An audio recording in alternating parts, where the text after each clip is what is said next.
પહેલાં તમને શું થતું હતું? પેડામાં દુખતું હતું ને કમરમાં દુખતું હતું, તો બહુ દુખતું હતું. પછી યુરિનમાં થોડું બ્લડ આવતું હતું. પછી ડૉક્ટરને બતાવ્યું હતું કે સોનોગ્રાફી કરાવવું પડશે. સોનોગ્રાફી કરાવી તો એમાં 11.4 mmની પથરી આવી અને થોડીક બેક નાની હતી. પછી અમને એવું થયું કે આપણે હોમિયોપેથિક દવા કરીએ. તો અહીંથી અમે જતા હતા તો બોર્ડ વાંચ્યું તો ચલો આપણે દવા લઈએ. બરાબર. પછી તમારી દવા લીધી.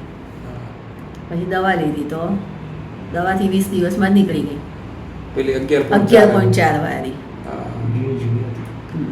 અને હમણાં સોનોગ્રાફી કરાવી એમાં શું આવી? હમણાં સોનોગ્રાફી અમે બધી નીકળી ગઈ, ખાલી એક નાની છે 2 mm ની. 2 mm ની કે બસ. બાકી 11.4 mm ની નીકળી ગઈ. બીજી બધી નીકળી ગઈ. હા, બધી નીકળી ગઈ. અત્યારે એક જ વધી. હવે એક જ વધી છે.